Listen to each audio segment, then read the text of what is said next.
क्यों लगती है ठंड में कपकपी? सर्दियों के मौसम में आमतौर पर आपने देखा होगा कि ज्यादा ठंड में कभी रोए खड़े हो जाते हैं तो कभी उंगलियां सुन्न हो जाती हैं।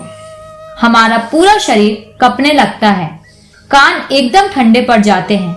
आखिर हमारा शरीर ऐसा क्यों रिएक्ट करने लगता है? आपने कभी सोचा है आखिर ऐसा क्यों होता है?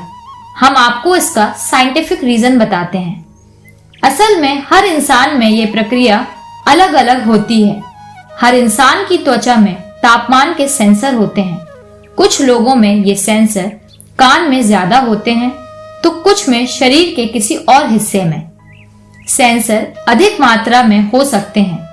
जिस तरह लोगों के जूते का साइज एक दूसरे से अलग होता है, उसी तरह इनमें मौजूद तापमापी सेंसरों की संख्या भी एक दूसरे से अलग हो सकती है। कई बार बहुत अधिक ठंड होने की वजह से हाइपोथर्मिया और मौत भी हो सकती है।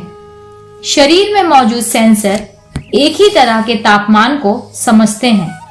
ठंडे तापमान को भांपने वाले सेंसर गर्म तापमान को नहीं आंक पाते, लेकिन दुनिया के किसी भी कोने में रह रहे लोगों का आंतरिक तापमान लगभग समान ही होता है, फिर चाहे वह सहारा के मूलस्थल में रह रहे हों या ग्रीनलैंड की ठंडी बर्फीली हवाओं के बीच। हमारी बॉडी का जो टेम्परेचर होता है वह करीबन 98.6 डिग्री फ़ारेनहाइट तक ही होना चाहिए, यानी करीब 36.9 डिग्री सेल्सियस। लेकिन जब हम ठंड में जाते हैं तो वो कम होने लगता है और फिर जैसे ही दिमाग को ये सिग्नल मिलता है कि टेम्परेचर कम हो रहा है तो वहां से मसल्स को एक ऑर्डर मिलता है जो ये होता है कि आप अपना टेम्परेचर सही करो। ऑर्डर मिलने के बाद मसल्स पूरे शरीर में तेजी से कांटेक्ट करने लगते हैं। इसके बाद शरीर से हीट निकलती है जिससे कि शरीर का टेम्परेचर नॉर्मल रहे। इसके बाद हमें कपकपी लगना शुरू हो जाती है। हमारे शरीर का टेम्परेचर जहां तक हो सकता है सही हो जाता है और उसके बाद हमें कंबल लेने की जरूरत पड़ ही जाती है। प्राचीन समय में इंसान के शरीर पर बहुत बाल हुआ करते थे जो ठंड से बचने में सहायता करते थे। हमारे शरीर पर बाल त्वचा के जिस हिस्से में जुड़े होते हैं वहां ठंड होने पर मांसपेशियां अकड़ने लगती हैं और बाल खड़े हो जाते हैं।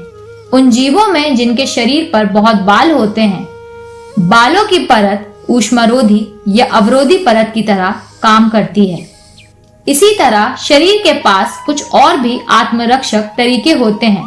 जब शरीर को एहसास होता है कि उससे तापमान की जरूरत है तो हमें कपकपी लगती है।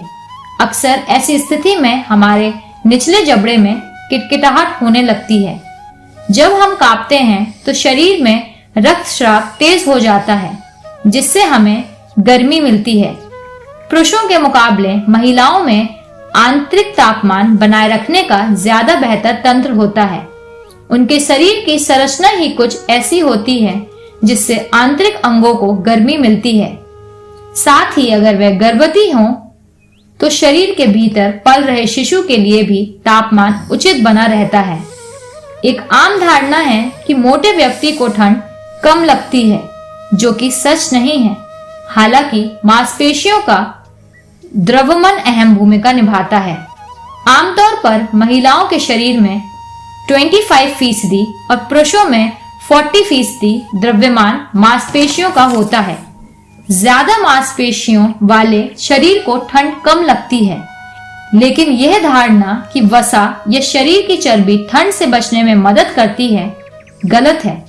ठंड से बचने का बढ़िया तरीका वजन बढ़ाना नहीं बल्कि शारीरिक गतिविधियां बढ़ाना है। इस चैनल को लाइक और सब्सक्राइब करना ना भूलें। देखते रहिए बंजारा बीट्स।